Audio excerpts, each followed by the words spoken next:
భక్తులకు తక్కువ ధరకు వసతి కల్పించాలి. సెల్లార్లో విశాఖ పీఠంలో రహస్య గదులు నిర్మించారు. దీనిని పవన్ కళ్యాణ్ గారి దృష్టికి తీసుకువెళ్తాం. టీటీడీ ఈవో గారిని కలుస్తాం. పోలీసులకు కంప్లైంట్ ఇవ్వనున్నాం. వైకాపా ఎమ్మెల్యే అభ్యర్థిగా జనవరి 4వ తేదీ కేటాయిస్తే ఏప్రిల్లో రాజీనామా చేశారు. 4 నెలల కాలంలో నగర పాలక సంస్థలో ఏం జరిగిందో తెలియాలి. అభినయ్ రెడ్డి రాజీనామాను ఎందుకు పబ్లిసిటీ చేయలేదు? చాలా అవినీతి జరిగింది మఠాల స్కామ్లో. ఇవన్నీ కూడా గతగా ఉన్న ఈవో ఆయన కనుసన్నలో జరిగింది. ఆయన తెలియకుండా జరిగే అవకాశమే లేదు. ఆయన కనుసన్నల్లో అప్పుడున్న అధికార పార్టీ యంత్రాంగం, అప్పుడున్న ఎమ్మెల్యే స్థానంలో జరిగిందని చెప్పి కూడా వాస్తవాలు ఉన్నాయి. కాబట్టి దీని మీద పెద్ద ఎత్తున పోరాటం చేస్తాం.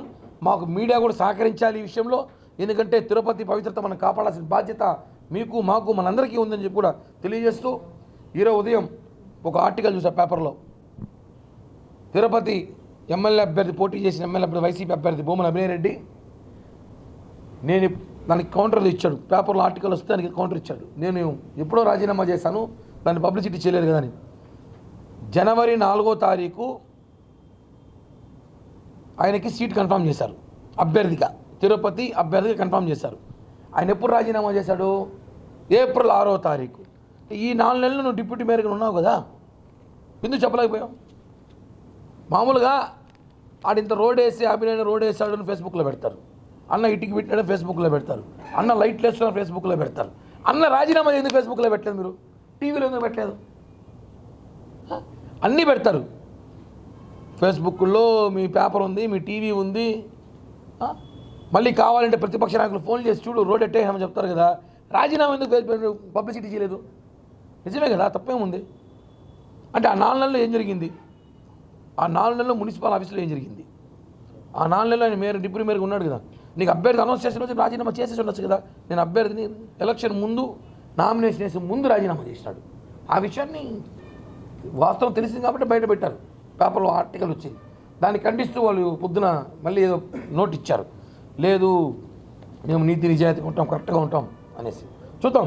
ఒకటి కాదు, తిరుపతిలో చాలా ఉన్నాయి, చాలా తవ్వకాలు ఉన్నాయి. ఆ తవ్వకాలు బయట పెట్టడానికి 2-3 ఏళ్ళు పడుతుంది. అన్ని తవ్వకాలు ఉన్నాయి. తిరుమలలో కూడా అన్ని శాఖలో అవినీతి జరిగింది. అన్ని శాఖలో TTD JEO office, Padmavathi enquiry, తలనీలాలు తీసి చోట ఎంబీసీ ఆఫీస్, ప్రతి చోట అవినీతి జరిగింది. మొత్తం బయటికి తీయాలి. అన్నీ బయటికి తీస్తాం. ఎవరైతే అన్యాయంగా, అక్రమంగా దోచుకున్నారో వాళ్ళందరినీ కూడా జైలుకి అయితే పంపిస్తాం. ఎందుకంటే తిరుమల ప్రక్షాళన చేయాలని చెప్పి పవన్ కళ్యాణ్ గారు ఆశయం. ఆయన చూసే తిరుపతి ప్రజలు ఓట్లేశారు. తిరుపతిలో గెలిచాం 62,000 మెజార్టీతో. కాబట్టి మనం తిరుమల తిరుపతి కాపాడాలి. స్థానికులకు దర్శన భాగ్యం కల్పించాలి. తిరుపతిలో ఉన్న ప్రతి పౌరుడు, తిరుపతి ఓటరు సంతోషంగా ఉండాలి, హ్యాపీగా ఉండాలంటే వాళ్ళందరూ కూడా సుఖ సంతోషాలతో ఖచ్చితంగా తిరుమల నుంచి ప్రక్షాళన మొదలెడతామని కూడా హామీ ఇస్తున్నాం. ఒక అతని పేరు రవీంద్ర బాబు అంట, ఇంకొక అతను ఎవరో బ్రహ్మనాయుడు రామారావు అంట. ఇద్దరులో రవీంద్రబాబుని అతను ఏదో మాజీ బోర్డు మెంబర్ ఎవరికో ఒక అతనికి బంధువు అంట. అతను దగ్గర 8 మఠాలు 7 మఠాలు అతను హ్యాండ్ ఓవర్ చేసుకున్నాడు. అతని పేరు చెప్పాలి, అంత హీరోయిన్ కాదు అతను. అది పెద్ద దొంగల మఠాల ముఠా నాయకుడు ఆయన. ఆయన కనుసన్నంలోనే తిరుమలలో 7-8 మఠాలు తిరుగుతూ ఉంది. వైశ్యరాజ మఠం వేదికగా, ఆ మఠం వేదికగా పెళ్ళిళ్ళు ఎదురుగా అది చెప్తున్నాం కదా. 5 స్టార్ హోటల్లో పెళ్ళిళ్ళు చేయొచ్చు. తిరుమలలో పెళ్ళిళ్ళు చేసే పరిస్థితి లేదు. ఆ వ్యవస్థ తీసుకురావాలి. తిరుమలలో భక్తులు నిజంగా పెళ్లి చేసుకుని వచ్చేవాడు సంతోషంగా పెళ్లి చేసుకునే విధంగా టీటీడీ నిర్ణయాలు తీసుకోవాలి. మేము అధికారంలోకి వచ్చాం, 20 రోజులు అయింది. ఖచ్చితంగా భక్తులందరూ కూడా అన్ని విధాలుగా సదుపాయాలు కలిగిస్తామని చెప్పి కూడా హామీ ఇస్తున్నాం. దీనిపైన డిమాండ్స్ ఉన్నాయి మాకు. స్థానికులకి, భక్తులకి దర్శనం ఇస్తామన్నారు. అలాగే ఉద్యోగాలు కూడా స్థానికులకే ఇవ్వాలని చెప్పి డిమాండ్ పెడుతున్నాం. స్థానికంగా చాలామంది నిరుద్యోగ తిరుపతిలో ఉన్నారు. వాళ్ళందరూ కూడా స్థానికులకు ఉద్యోగం ఇవ్వండి. అలాగే తిరుమలలో పరిశుభ్రత సరిగా లేదు. ఈ మధ్య రూములు చాలా చండాలంగా తయారైపోయి మఠాల మీద ఇంట్రెస్ట్ పెట్టి రూములు వదిలేశారు. మీరు పోయి పద్మావతి ఎంక్వైరీలో పోండి, రూమ్ అడగండి, ఉందని చెప్తాడా? లేదు. ఎంబీసీ పోండి, లేదు. 50 రూపాయలు రూమ్ అడగండి, లేదు. ఎందుకు లేదు? మఠాల వ్యాపారం జరగాలి కదా. మఠాల వ్యాపారం జరగాలి.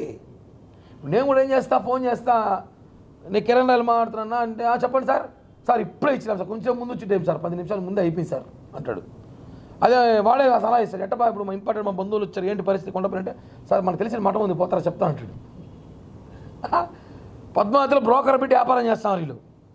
ఇవన్నీ కూడా పెద్ద కథ, నెట్లో జరుగుతుంది వాస్తవం, మీకు అందరూ కూడా తెలుసు, తిరుపతిలో ప్రతి ఒక్కరికి తెలుసు, ప్రతి భక్తుడు తెలుసు ఈ రాష్ట్రంలో. ఇవన్నీ కూడా ఆపేద్దాం, తిరుమలని పరిశుభ్రంగా శుభ్రతగా పెడదాం. ఖచ్చితంగా ప్రతి ఒక్కరిని గత 5 సంవత్సరాల్లో ధర్మారెడ్డి సహా ఎవరైతే కింద స్థాయిలో సూపరింటెండెంట్లు, ఏఈఓలు, డిప్టీఓలు ఎవరైతే పనిచేసినారో ప్రతి ఒక్క అవినీతి చిట్టా బయట తీస్తాం. అదే పనిలో ఉన్నాం. Thank you. జై హింద్, జై జనసేన.